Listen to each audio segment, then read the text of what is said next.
So, what about the styling? Well, it was created by the same people who did the amazing Olympic cauldron, and they've done another great job on this. From the back, it looks like Phil Oakey's haircut out of the Human League. All right, it is quite boxy, but that's because it's a bus.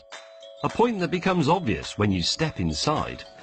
Over its lifetime, it's reckoned that about 4 million people will get on and off it, so it is a bit of a collection point for vomit and sputum and other bodily secretions. So, this floor, rubberised cork for grip with drainage channels so that the blood runs out. There are 3 doorways and 2 staircases so that desperate teenagers can get upstairs as quickly as possible. There are 16 CCTV security cameras on board, and this upholstery, which is inspired by that used on the original Routemaster, so that we find it comforting and familiar. And then there's this, which I particularly like. This screen tells you when you get on the bus whether or not the top deck is full, so you don't waste your life going up and down the stairs. Now, handling. On a road like this, in a supercar, you'd be clammy-handed and frightened. But in my bus, I was very relaxed. And this got me thinking, how would the bus cope with a track day?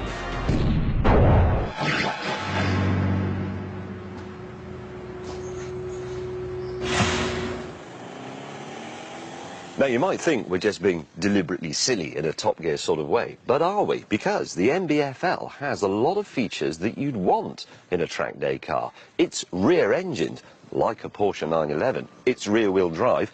It has massive tyres. And then, if we move down to the front,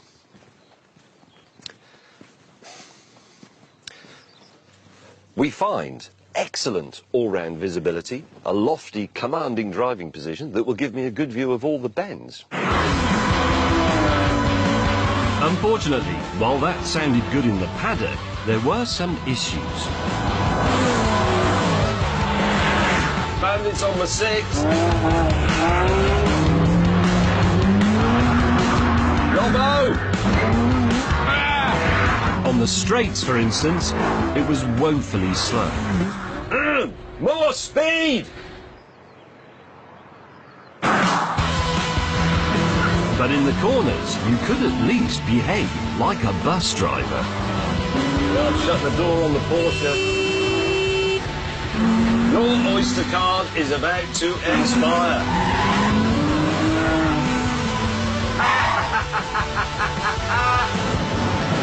And across the line. Thank you.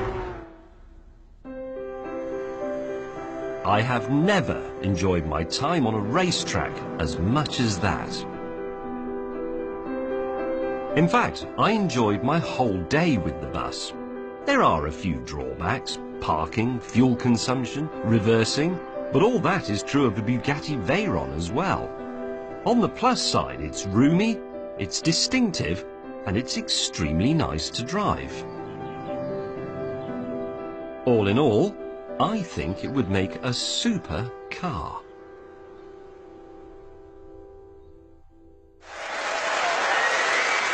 Oh, hang on. Hang on a minute. Have you completely taken leave of your senses? Are you seriously proposing this as an alternative to this? No, look, Hammond, let me explain. Lord Sir Sugar, he is a wealthy man, but he's not interested in doing 0 to 60 in 2 seconds, is he? If he had one of these, he could take all his mates, well, if he's got any, and have a lovely day out. Well, it's hardly practical, is it? No, Hammond, I think he's onto something. Oh, for God's sake. No, because if you wanted a Lexus LFA, but you had a papal attitude to birth control, a lot of children, Yeah. this is ideal. No, exactly right. And you don't have to drive it. You can get somebody to drive it for you. You could call him the, I don't know, the bus driver. Oh, for crying out loud. No, hang on. How's this for an idea? You get the local authority to buy the bus, and then you can just use it now and then in return for a small fee. No, James, that would be communism. Anyway,